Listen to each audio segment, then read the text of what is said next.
మీ ఎలాంటి వ్యాపార ప్రకటనలకైనా వెంటనే మా ఛానల్ సంప్రదించండి. అందరికీ నమస్కారం. నేను శిరీష. ఈరోజు మనతో పాటు ఉన్నారు ప్రముఖ ఆధ్యాత్మికవేత్త, జ్యోతిష, వేద పండితులు పవన్ కుమార్ శర్మ గారు. గురుగారితో మాట్లాడదాం. గురుగారు నమస్కారం. శ్రీమాత్రే నమః. గురుగారు, ఈ నవంబర్ మాసంలో ముఖ్యంగా చూసుకున్నట్టయితే మకర రాశి వారికి ఎలా ఉండబోతుందంటారు? మకర రాశి వారికి ఒక అద్భుతమైనటువంటి కాలం నడుస్తున్నది అని చెప్పాలి. 7వ స్థానంలో బృహస్పతి యొక్క ఉచ్చస్థితి కనబడుతూ ఉన్నది. లాభంలో అనేక గ్రహాల యొక్క సంచారం, 4 గ్రహాలు 11వ స్థానంలోకి రావడం అనేటటువంటిది ఒక అద్భుత యోగంగా మనం చెప్పుకోవచ్చు. ఇక్కడ ద్వితీయ స్థానంలో ఉన్నటువంటి రాహువు, అష్టమంలో ఉన్నటువంటి కేతువు కాస్త ఇబ్బందులు పెడుతున్నప్పటికీ రాహుకేతువులు, మిగిలినటువంటి అన్ని గ్రహాలు కూడా యోగిస్తున్నటువంటి రాశి ఏదైనా ఉంది అంటే అదొక్క మకర రాశి మాత్రమే. కాబట్టి మకర రాశి వారికి ఈ మాసం అత్యంత అనుకూలంగా ఉంది. వాళ్ళు ఏది సంకల్పించినప్పటికి కూడా అది విజయ పథంలో ముందుకు వెళ్ళేటటువంటి అవకాశం ఉంది. గతంలో ఏవైతే పనులు పెండింగ్ ఉండిపోయినాయో అవన్నీ ముందుకొచ్చి పూర్తి చేసే కాలం కనపడుతూ ఉన్నది. అలాగే కుటుంబ సహకారం కనపడుతున్నది, బంధుమిత్రుల సహకారం కనపడుతున్నది, సోదరుల సహకారం కనపడుతున్నది. అలాగే ఎవరెవరైతే ఇంతకుముందు మనల్ని తిట్టారో అటువంటి శత్రువులు అందరూ కూడా కొంత మన కోసం అర్థం చేసుకొని పనిచేసే కాలం ఈ రాశి వారికి కనబడుతూ ఉన్నది.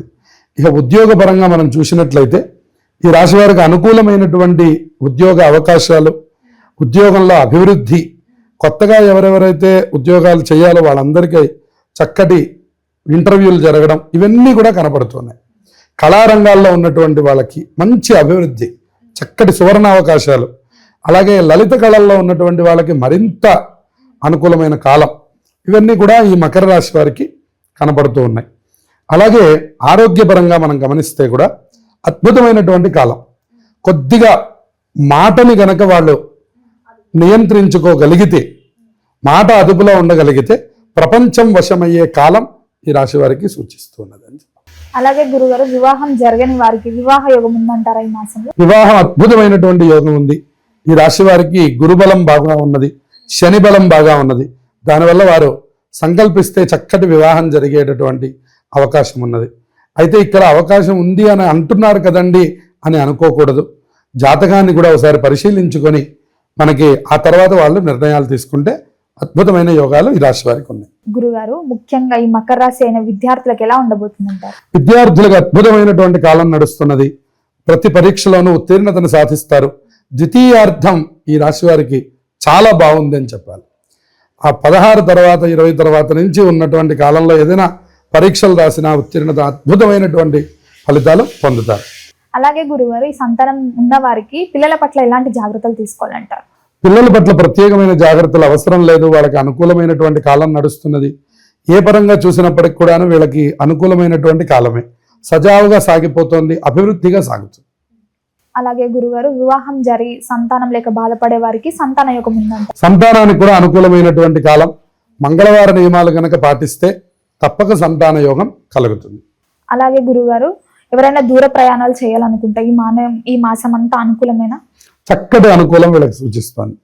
వీళ్ళు ప్రయత్నపూర్వకంగా కూడా దూర ప్రయాణాలు చేయడానికి ఇష్టపడతారు, వెళతారు. అనేక ఆధ్యాత్మిక యాత్రలు చేస్తారు.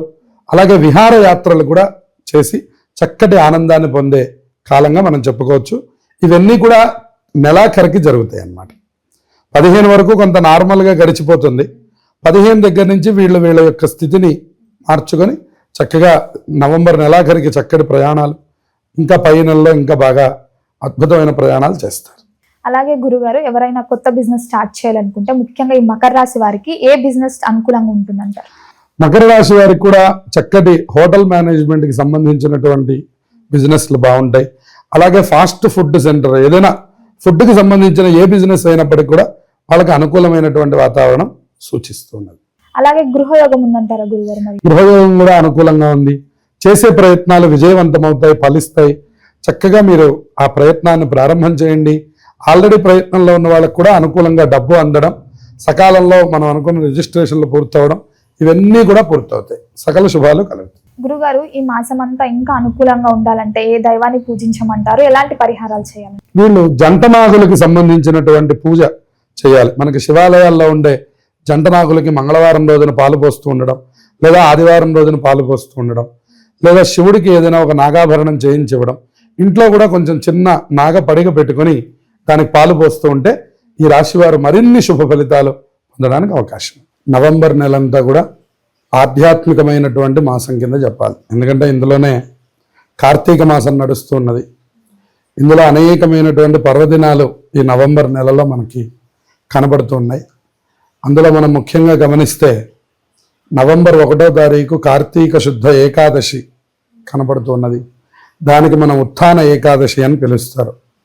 శ్రీ మహావిష్ణువు ఆషాఢ మాసంలో వచ్చే తొలి ఏకాదశి రోజున నిద్రలోకి శయన ఏకాదశి అనే దీంతో నిద్రలోకి ప్రవేశించి మళ్ళీ 4 మాసాల తర్వాత అంటే శ్రావణం, భాద్రపదం, ఆశ్వీజం, కార్తీక శుద్ధ ఏకాదశి రోజున ఉత్థాన ఏకాదశి అంటే ఈ రోజున మళ్ళీ నిద్ర లేచేటటువంటి రోజు అని చెప్తూ ఉంటారు.